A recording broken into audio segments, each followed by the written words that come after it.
Hi friends, அழகே அழகு இனி வரப்போகிற எபிசோட்ஸ்க்கான அப்புறமா தான் இந்த வீடியோவில் பார்க்க போகிறோம். வாங்க ஃப்ரெண்ட்ஸ் பார்க்கலாம். பாக்யராஜ் மலர்கிட்ட மாட்டிக்கிட்டு பயங்கரமாக முழிக்கிறாரு. மலர்கிட்ட கேள்விக்கு அவர் கரெக்டாக பதில் சொல்லியிருக்கணும். அதான் அம்மா பக்கத்தில் இல்லையே, அம்மாவை பிடிக்குமா பொண்டாட்டியை பிடிக்குமான்னு கேட்கும்போது நம்ம யோசிச்சு கரெக்டாக பதில் சொல்லியிருக்கணும். அவசரப்பட்டு அம்மா தான் பிடிக்கும்னு சொல்லிட்டோம். ஆனால் இப்போ இவ படுத்து எடுக்கிறாளே, என்ன பண்ணுறது அப்படின்னு தெரியாமல் மாட்டிக்கிட்டு முழிச்சிட்ருக்காரு. அவங்களும் அந்த கோவத்தில் என்ன பிடிக்காம அம்மா தான் பிடிக்கும்னு சொல்கிறாரு. இவ்வளோ தைரியம் இருக்கும் அவருக்கு. அவர் பெற்று வளர்த்து ஆளாக்குனது என்னன்னா வேணும் அவங்களுடைய அம்மாவாக இருக்கலாம். ஆனால் அவங்கள லவ் பண்ணி அவளுக்கு பிடிச்சதெல்லாம் செஞ்சு காலையிலேருந்து ஈவினிங் வரையும் இந்த வீட்டுக்காக இந்த 6 வருஷத்தில் நான் எவ்வளோ ஓடி இருக்கேன். ஒரு தடவை கூட என்னை பற்றி அவர் யோசிச்சிருக்கவே மாட்டாரா? ஒரு பேச்சுக்காத உன்னை தான் பிடிக்கும் மலருன்னு சொல்லியிருக்கலாம்ல. ஏன்னா அவங்க அம்மா பக்கத்துலேயே உட்காந்துட்டு இருந்தாங்க, இல்லாமல் தானே இருந்தார் அப்படின்னு பயங்கர கோவத்தில் அவங்க இது வரைக்கும் மனசை விட்டு நான் சரியாக பேசாமலே முகத்தை தூக்கி வச்சுட்டே இருக்காரு. இப்போ பாக்யராஜுக்கு என்ன பண்ணுறதுன்னு தெரியல. இவ்வளோ வருஷத்துலேயும் மலர் வந்து எல்லாமே செஞ்சு அவருக்கு பழகிடுச்சு. இப்போ என்ன பண்ணுறதுன்னு புரியலை. சட்டை அயன் பண்ணலை, அவருக்கு வேணுன்ற பொருள் இல்லை, அவருடைய பேக் இல்லை, லஞ்ச் பேக் கட்டி கொடுக்கணும், நிறைய இருக்குது. எதுக்கு எடுத்தாலும் மலருந்தான் அந்த வீட்டில் எல்லாருமே கூப்பிட்டாகணும். ஆனால் முக்கியமாக இப்போ பாக்யராஜ் தான் அதில் மாட்டிக்கிட்டு முழிச்சிட்டு இருக்காரு, என்ன பண்ணுறதுனே தெரியாமல். இன்னொரு சைடு இங்கே சுரேஷ் வந்து கீழே வராரு. சுரேஷ் வடை உட்கார சாப்பிடுவேன் அப்படின்றாங்க. இருக்கட்டும்க்கா அப்படின்னு. ஏய் டியூட்டிக்கு தானே கிளம்புற, உட்காந்து சாப்பிடுவா அப்படின்றாங்க. சுரேஷ் பட்னியாவா போய் உட்காருடா அப்படின்றாங்க. போய் சுரேஷ் உட்காந்து சாப்பிடும்போது கூட பார்த்தா மண்டை நல்லா பெருசாக வீங்கி இருக்கு.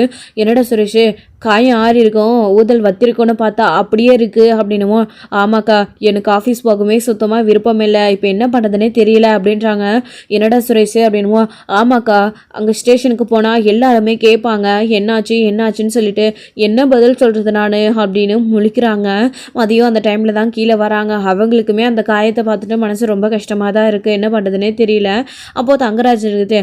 ஏமா மதி பார்த்து நடந்துருக்கலாம்ல, பாருமா எப்படி அட்டுப்பட்டுருக்குன்னு. இந்த மூஞ்சை வச்சுக்கிட்டேன் அவன் எப்படி ஸ்டேஷனுக்கு போய் வேலை செய்வான், எல்லாருக்கிட்டேயும் அவன் என்னன்னு சொல்லிகிட்டு இருப்பான், போய் சொல்லுவானா உண்மையை சொல்லுவானா சொல்லு அப்படின்றாங்க. ஏங்க நீங்கள் கொஞ்சம் அமைதியாக இருக்கிறீங்களா? எதுக்கு வந்த உடனே மதி தான் ஏதோ தெரியாமல் பண்ணிட்டேன்னு சொல்கிறாள்ல அப்படின்னும். அக்கா, என்னுடைய மண்டையை இந்த நிலைமைக்கு வீங்கிட்டு இருக்கிறத பார்த்ததும் அவள் தெரியாமல் தள்ளிவிட்ட மாதிரி தெரியுதா உனக்கு அப்படின்றாங்க. டேய் வாய் மூடுடா, சாம்பாருக்கு பதிலாக வேறு ஏதாச்சும் ஊற்றிட்டு போகிறேன், அமைதியை தின்னுட்டு ஆஃபீஸ்க்கு கிளம்பு அப்படின்றாங்க. ஏங்கா அப்போ என் மேலே கோவப்படுற அப்படின்னு. பின்ன உன் மாமா சொன்னால் எல்லாத்தையும் அப்படியே செஞ்சிருவியா? அவர் சொன்னால் உனக்கு இல்லை அறிவு? ஒழுங்காக இருக்கிறத விட்டுட்டு தேவையில்லாமல் அவர் பேச்சை கேட்டுட்டு போய் வம்பு வளர்த்துட்டு வந்து மண்டையை உடைச்சிட்டு வந்து உட்காந்து பேசிகிட்டு இருக்கா. என்னமோ சாப்பிட்டுட்டு எழுடா அப்படின்றாங்க. என்னக்கா இப்படி திட்டுற நீ? அவள் பண்ணுறது மட்டும் உங்கள் எல்லாருக்கும் நியாயமாக தெரியுது, நான் பண்ணுறது தான் தப்பாக தெரியுது, என்னை பிடிச்சி எப்படி தள்ளி வச்சிருக்கா பாரு அப்படின்றாங்க. ஏடா நீ போலீஸ்காரன் தானே, உனக்கு வெக்கமாக இல்லை அதை சொல்ல? பார்த்தா எப்போ 4 பேர் அடிக்கிற மாதிரி இருக்க, ஆனால் மதி தள்ளி விட்டுட்டான்னு சொல்ல உனக்கு அசிங்கமாக இல்லை? அமைதியே சாப்பிட்டுட்டு எந்திரியா அப்படின்னு. அக்கா இப்படி தள்ளி விடுறப்போ நான் என்ன அப்படியே ஸ்ட்ரென்த்தாக நிற்க முடியும்? நானும் அந்த டைமில் அப்படின்னு சொல்ல வராரு. என்னடா அந்த டைமில் அப்படின்னுவோம். ஒன்றும் இல்லைக்கா ஒன்றும் இல்லை அப்படின்னுவோம். சாப்பிட்டுட்டு கிளம்பு அப்படின்னு உடனே சரின்னு சொல்லிட்டு அதுக்கப்புறமா அவரும் அமைதியாக சாப்பிட்டுட்ருக்காரு. மதி வா மதி நீ உட்கார சாப்பிடுவேன் அப்படின்றாங்க. இல்லை இருக்கட்டும் பரவாயில்ல அப்படின்றாங்க. உட்கார் வா மதி அப்படின்றமோ அவங்களும் வந்து உட்காராங்க. சுரேஷ் அதுக்குள்ளே சாப்பிட்டுட்டு சரிக்கா நான் கிளம்புறேன்னு சொல்லிட்டு கிளம்பிடுறாங்க. ஏண்டா மதி இங்கே தானே உட்காந்துட்ருக்கா, மதிக்கிட்ட சொல்லிட்டு போடா அப்படின்னு மலர், அதாவது அவங்களுடைய ரேவதி அவங்க அக்கா சொல்கிறாங்க. எதையுமே கண்டுக்காமல் அவர் பாட்டு போயிட்டே இருக்காரு. பாருங்க இவனை அப்படின்றாங்க. இப்படியெல்லாம் இருந்தால் எப்படி ஒத்துமை வரும் அப்படின்னு. மாமா நான் கிளம்புறேன் மாமா அப்படின்னு. ஏண்டா ரேவதி சொன்னதில் என்ன தப்பு? அக்கா கிட்ட சொன்னா என்கிட்ட சொன்னா பொண்டாட்டி கிட்ட சொல்ல மாட்டியாடா அப்படின்றாங்க. மாமா அப்படின்னுமோ. டேய் கீழே விழுந்துட்ட அடிபட்டுருச்சு, அதுக்காக புருஷன் முன்னாடி இப்படியே பேசிக்காமல் எத்தனை நாளைக்கு இருப்பீங்க? சண்டை வரதா செய்யும், பேசி தான் ஆகணும். அதுக்காக அப்படியே இருந்துட்டா சரியாக போயிடுமா? சரி இப்போ உனக்கே என்னவே எடுத்துக்கோ, எனக்கும் அக்காவுக்கும் சண்டை வருதுன்னு வச்சுக்கோ. உன் அக்காவை கோச்சிக்கிட்டு வந்து உங்கள் வீட்டில் உட்காந்துக்கனா நானும் அவகிட்ட கோச்சிக்கிட்டு பேசாமல் உட்காந்துட்டு இருந்தா எல்லாம் சரியாக போயிடுமாடா? அப்படி தான்டா, இன்னைக்கு சண்டை வரும் நாளைக்கு கூடிக்கணும், அதுக்காக பேசாமலே இருந்தால் எப்படிடா வாழ்க்கை நல்லா ஓடும்? இங்கே வாடா கிட்ட அப்படின்றாங்க. என்ன மாமா அப்படின்னுமோ. நேரம் ஆகுது மாமா அப்படின்னு. டேய் நான் சொல்கிறது ஒரு நிமிஷம் கேட்டுட்டு போடா, பொண்டாட்டிக்கிட்ட சொல்லாமே போனால் அவளுக்கு கோவம் வரதான். அக்கா முக்கியம், மாமா முக்கியம், நாம் முக்கியம் இல்லையா அவருக்கு? நம்மக்கிட்ட கண்டுக்காமே போகிறாருன்னு நேற்று பிடிச்சி தள்ளி விட்டால, அவ்வளோ இருந்தோம் நீ அவகிட்ட சொல்லிட்டு போனா அப்படின்னா அது அவளுக்கு எவ்வளோ நல்லா இருக்கும். நம்ம நேற்று பிடிச்ச கோவத்தில் தள்ளி விட்டுட்டான், ஆனால் பார்த்தியா அவர் நம்மக்கிட்ட கோவப்படாமல் நல்ல விதமாக பேசுகிறாரு, நாமளும் புரிஞ்சுக்கணும்னு. அப்போ தானே ஒரு பொண்ணுங்களுக்கு ஒரு மனசு வந்து ஒரு மாதிரி ஆகும். என்னடா இப்படி இருக்க சுரேஷ்?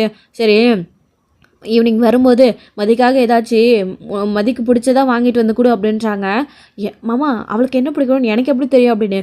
டீ கேளுடா, ஃபோன் பண்ணி கேளு, வீட்டுக்கு வர்றப்போ கால் பண்ணி நான் ஸ்டேஷன்லேருந்து வந்துட்டுருக்கேன், மதியம் உனக்கு ஏதாச்சும் வேணுமா, நான் வாங்கிட்டு வரட்டுமா அப்படின்னு கேளுடா. எதுவும் பிடிக்கல அப்படின்னா சரி சொல்லு, ஏதாச்சும் வாங்கிட்டு வரேன்னு. அதையும் மாரி மதி சொல்லலைன்னா உனக்கு பிடிச்ச மாதிரி ஏதாச்சும் மதிக்கு வாங்கிட்டு வந்து கொடு, எனக்கு முழுக்கா ஏதாச்சும் அதையும் வாங்கிட்டு வந்து கொடுத்துட போகிறடா. ஒரு மல்லிப்பூ இல்லை ஒரு அல்வா அந்த மாதிரிலாம் வாங்கிட்டு வந்து கொடுடா அப்படின்னு. என்னம்மாம்மா திரும்பவும் இந்த சைடு மண்டே உடைக்கிறது ஐடியா கொடுக்குறீங்களா, அதெல்லாம் ஒன்றும் வேணாமம்மா நான் கிளம்புறேன் அப்படின்னு சுரேஷ் சொல்கிறாரு. டே சொன்னால் கேளுடா அப்படின்னுமோ சுரேஷே அப்படின்னுமோ நான் பார்த்துக்கிறேன் மாமா நான் வரேன்னு சொல்லிட்டு அவர் அங்கேருந்து கிளம்பிடுறாரு. அதுக்கப்புறமா மதியம் சாப்பிட்டுட்டு எனக்கு போதும்னு சொல்கிறாங்க. பிள்ளைங்களாம் எவ்வளோ நேரத்துக்கு வருவாங்க அப்படின்னு உடனே 2 மணிக்கு தான் வருவாங்க, ஆனால் தம்பி மட்டும் லேட்டாக வருவான் அப்படின்ற மாதிரி சொல்லிட்டு இருக்காங்க.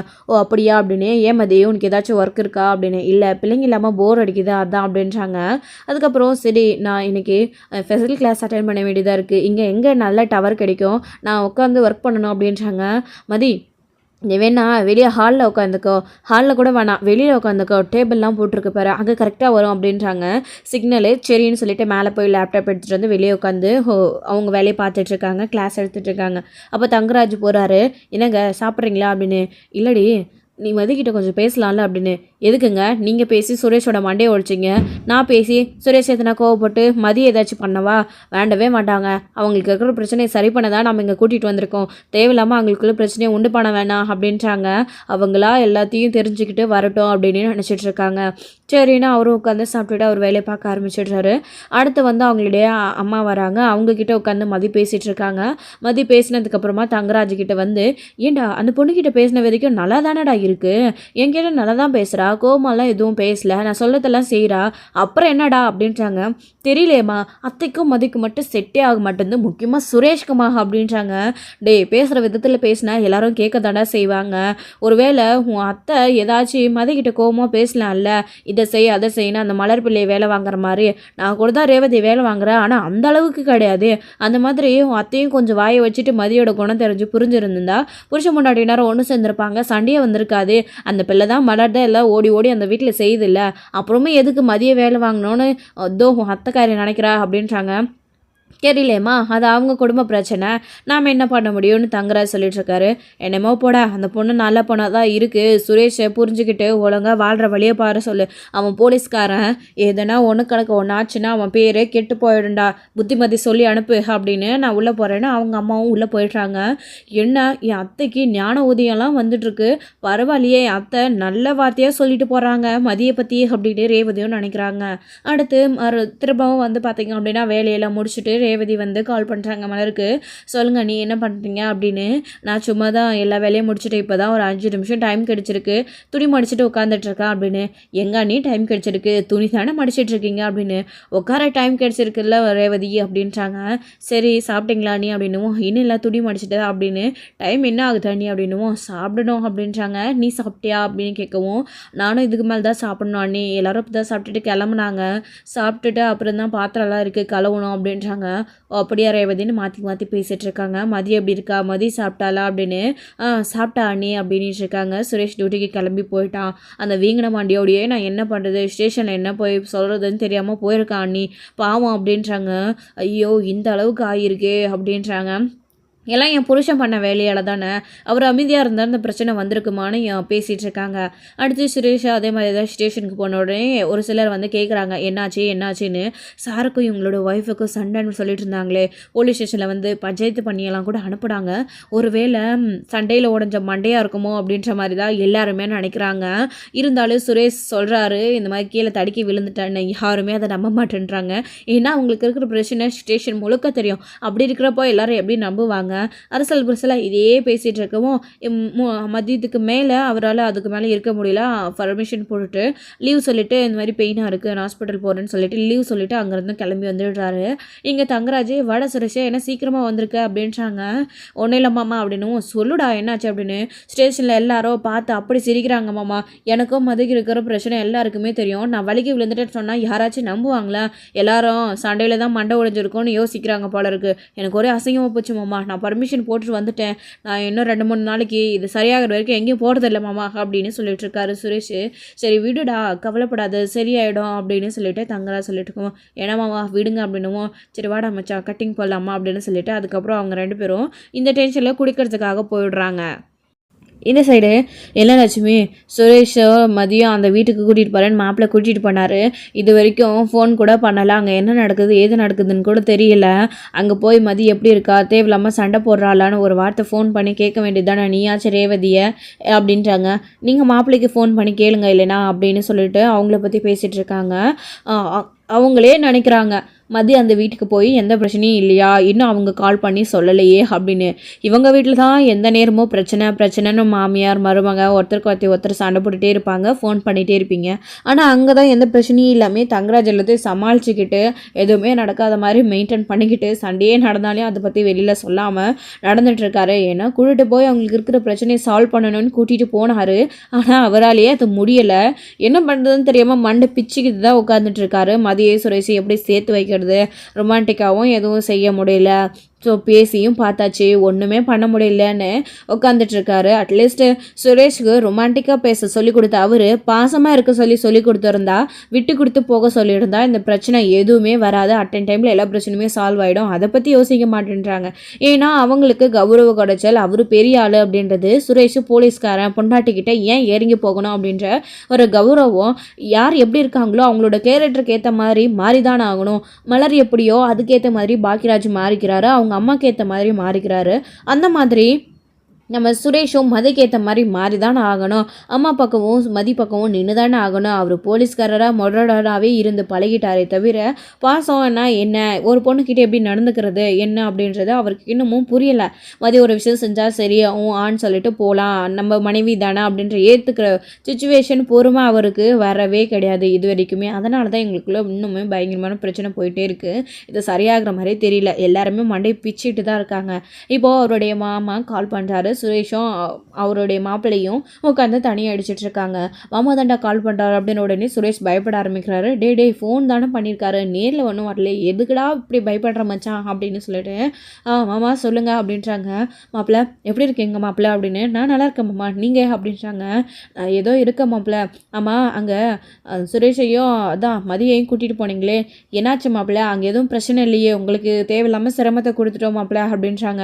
இதில் என்ன மாமா சிரமம் எங்களுக்கு, நான் தானே மதியே சுரேஷ் இங்கே கூட்டிகிட்டு வந்தேன், எங்கள் பிரச்சனைலாம் ஒன்றும் இல்லை மாமா, மதியம் அவள் பாட்டுக்கு இருக்கா, சுரேஷ் அவன் பாட்டுக்கு ஆஃபீஸ் போயிட்டு சீக்கிரமாக வந்துட்டான், இங்கே தான் இருக்காங்க எல்லாருமே, எந்த பிரச்சனையும் இல்லை மாமா அப்படின்றாங்க. ஓ அப்படியா மாப்பிள்ள, இல்லை என்னாச்சோ ஏதாச்சோன்னு தேவையில்லாமல் உங்களுக்கு கஷ்டம் கொடுத்துட்டோமோ தான் ஒரு தடவை கால் பண்ணி கேட்கலான்னு பண்ண மாப்பிட அப்படின்றாங்க.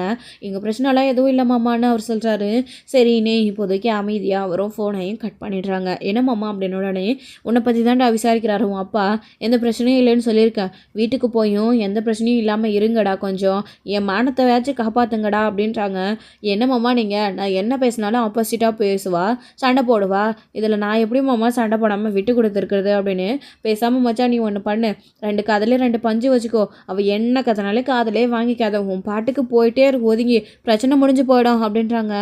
என்ன மாமா நீங்கள் அவளை அடிக்கிறலாம், அவளை நம்ம வழிக்கு கொண்டு வந்துடலாம் அப்படின்னு கல்யாணத்துக்கு முன்னாடி என்னென்னமோ சொன்னீங்களே, இப்போ இப்படி சொல்கிறீங்க அப்படின்னுமோ. வேறு வழி இல்லைடா சுரேஷ் அப்படின்னு. போங்க மாமா, இதனால தான் அப்பவே சொன்னேன், அவளே அந்த திமிரு பிடிச்சவளே எனக்கு கல்யாணம் பண்ணி வைக்காதீங்கன்னு. கேட்டிங்களா, இப்போ எல்லாரும் குடும்பமாக சேர்ந்து அவளை கல்யாணம் பண்ணிக்கிட்டு குடும்பமாக சேர்ந்து அனுபவிக்கிறோம் மாமா. ஒருத்தர் 2 பேருக்கு டார்ச்சர் கொடுத்தா பரவாயில்ல, மொத்த குடும்பத்துக்கு இல்லை டார்ச்சர் கொடுக்குறான்னு சுரேஷும் போதில்லை அவர் பாட்டுக்கு உளறிட்டும் இருக்காரு. ஈவினிங் சாப்பிட்டுட்டு இவங்க தூங்க போகிறாங்க. அதே மாதிரி தான் இங்கேயும் மலர் வீட்டில் எல்லாருமே சாப்பிட்டுட்டு தூங்க போகிறாங்க. இன்னமும் மலரும் சமாதானம் ஆகவே இல்லை, பாக்கியராஜும் சமாதானப்படுத்திகிட்டே இருக்காரு. மலர் நான் வேணா தோப்பு காரணம் போகிறேன்டி, தப்பு தான்டி, உன்னை தானே எனக்கு ரொம்ப பிடிக்கும், உன்னை பிடிச்சதுனால தானே உன்னை கல்யாணம் பண்ணிக்கிட்டேன் அப்படின்றாங்க. ஏங்க பொய் சொல்லாதீங்க, அமைதியாக போங்க, எனக்கு தூக்கம் வருது அப்படின்றாங்க. மலர் ப்ளீஸ்ன்னு சமாதானப்படுத்திகிட்டே இருக்காரு. இன்னொரு சைடு இங்கே சுரேஷ் மேலே ரூமுக்குள்ளே போகிறாரு. சார்ஜர் எடுக்கணும் அப்படின்றதுக்காக மதி இருக்கிற ரூமுக்குள்ளே எடுத்துகிட்டு நம்ம பாட்டுக்கு போய் தூங்கிடலாம் அப்படின்னு சொல்லிட்டு இப்போது 1 நிமிஷம் அப்படின்னு மதி கூப்பிடுறாங்க. சுரேஷும் அமைதியாக நின்றுட்டே இருக்காரு. சாரி நான் வேணும்னு தள்ளி விடல அப்படின்னு. என்ன பிடிச்சி தள்ளி விட்டுட்டு மண்டை உடையிற அளவுக்கு பண்ணிவிட்டு ஒன்றும் இல்லைன்னு சொல்லிட்டு இருக்கியா, தெரியாமல் பண்ணிட்டேன்னு சொல்கிறியா அப்படின்னு. இல்லை நான் வேணும்னே பண்ணலை அப்படின்னு. பேசாத நீ அப்படின்றாரு. ப்ளீஸ் எங்கேயும் போக வேணாம், இங்கேயே தூங்கலாம் அப்படின்றாங்க. ஆமாம், அப்படியே ஒன்றா ஒரே இடத்துல சண்டை இல்லாமல் தூங்கிட்டாலையும் நிம்மதியே கிடையாது. அந்த வீட்லேயும் இன்னொரு ரூம் இருந்தால் நானும் தனித்தனியாக இருந்திருப்பேன். ச்சே அப்படின்றாங்க. ஓ, நீங்கள் அப்படி இருந்துட்டா உங்கள் அம்மா அப்பா விட்டுருவாங்களா அப்படின்னு. நீ தான் நாங்கள் உன் வாழ்க்கையை நீ வாழ்ந்துட்டுருக்க, என் வாழ்க்கையை நான் வாழ்ந்துட்டுருக்கேன்னு சொல்கிறியே, அப்புறம் எதுக்கு நமக்கு ஒன்றா ரூமு, தனித்தனியாக இருந்தால் போதாதான்ற மாதிரி சுரேஷ் சொல்லிட்டு இருக்காரு. இல்லை, நான் அந்த அர்த்தத்தில் சொல்லலை அப்படின்னு. வேணா வேறு எந்த அர்த்தத்தில் சொன்னேன். இங்கே பாரு, கல்யாணம் ஆகி இவ்வளோ நாள் ஆகிடுச்சு, நமக்குள்ளே எதுவுமே நடக்கலை, தேவையில்லாமல் சண்டை தான் வந்துட்டுருக்கு. இல்லை, நமக்குள்ளே ஏதாச்சும் நடந்தாவாச்சும் பிரச்சனை இல்லாமல் 2 பேரும் ஒருத்தருக்கு ஒருத்தர் புரிஞ்சுக்கிட்டு இருப்போம் அப்படின்னு பார்த்தா ஓவராக பண்ணுற, என்னமோ 3வது மனுஷங்க தொட்ட மாதிரி தள்ளி விடுற, உன் புருஷன் தானே நீ அப்படின்றாங்க. நான் அப்படின்னு கேட்கும்போது, என்னைக்கு நீங்கள் என் புருஷனாக நடந்துட்டு இருந்திருக்கீங்க, நான் உன் மனைவின்னு நீங்கள் நினச்சிருக்கீங்க அப்படின்றாங்க. நீ முதல்ல நினச்சிருந்தா தானே நான் நினைக்கிறதுக்கு புருஷங்கிட்ட இப்படி பேசுகிறோம் என்ன பண்ணுறோம் நீ நினச்சி ஒரு நாளாச்சும் பேசியிருக்கிறியா? அப்போது நான் மட்டும் எப்படி நினைக்க முடியும்? எப்போ பார்த்தாலும் லபல் லபல் லபல்னு கத்திட்டே இருந்தா எப்படி உன்னை பொண்டாட்டியா பார்க்க முடியும் அப்படின்றாங்க. நீங்கள் தான் எனக்கு கல்யாணம் நடந்தது விருப்பமே இல்லை, நான் உங்களை ஏற்றுக்கவே இல்லைன்னு அன்றைக்கி சொன்னீங்க அப்படின்றாங்க. எங்கள் பார், நடந்து முடிஞ்சது முடிஞ்சு போச்சு. நான் பேச வந்தேன்ல, நீ என்ன பண்ணியிருக்கணும், பொறுமையாக பேசியிருக்கணும், எடுத்து சொல்லி புரிய வச்சுருக்கணும். இல்லை இப்போ வேண்டாம் அப்புறம் பார்த்துக்கலாம் அப்படி இப்படின்னு தேவையில்லாமல் பிடிச்சி தள்ளி விடுறா. கொஞ்சம் கூட சென்ஸே இல்லாமா அப்படின்னு சுரேஷ் பேசிகிட்டு இருக்காரு. கொஞ்சம் பார்த்து பேசுங்க, நான் உண்மையிலே வேணும்னு பிடிச்சி தள்ளி விடல, நீங்கள் நடந்துக்கிற முறை என்கிட்ட எனக்கு பிடிக்கல, உங்ககிட்ட எடுத்து சொல்லி புரிய வைக்கணுன்னு தான் உங்களை நான் தூரம் தள்ள பார்த்தேன், ஆனால் நீங்கள் அதுக்குள்ளே வீக்காக இருந்தீங்க விழுந்துட்டீங்க அப்படின்னு. யார்? நாவிகா போலீஸ்காரண்டி, என்னை பார்த்து வீக்காக இருக்கேன்னு அக்கா மாதிரி நீயும் கேட்குறா அப்படின்னு. உண்மையை தானே சொல்லியிருக்காங்க அப்படின்னு. பார்த்தியா, உங்ககிட்ட பேச வந்தாலே நமக்குள்ளே தேவையில்லாமல் சண்டை வருது, இதில் என்னத்தை பேச சொல்கிற அப்படின்றாங்க. நீங்கள் கத்தாமல் இருந்தால் நானும் பொறுமையாக பேசுவேன் அப்படின்னு. நீ பேசுகிறதே என்கிட்ட கத்துற மாதிரி தான் இருக்குது, தயவு செஞ்சு பேசாத, நான் தனியாகவே இருந்துக்கிறேன்னு சுரேஷ் அவர் பாட்டுக்கு கிளம்பி வந்துட்டாரு. ஸோ அதோட எபிசோடு முடிச்சிருக்காங்க. அடுத்தடுத்த எபிசோடில் இனி என்ன நடக்க போகுது, இனிமேலாச்சும் அவங்க புரிஞ்சுப்பாங்க, ஒருத்தருக்கு ஒருத்தர் சந்தோஷமாக வாழ்வாங்கன்னு நினச்சா எல்லாமே சொதப்பலாக போயிடுச்சு. அடுத்து என்ன நடக்க போகுது வெயிட் பண்ணி பார்க்கலாம். தேங்க்யூ.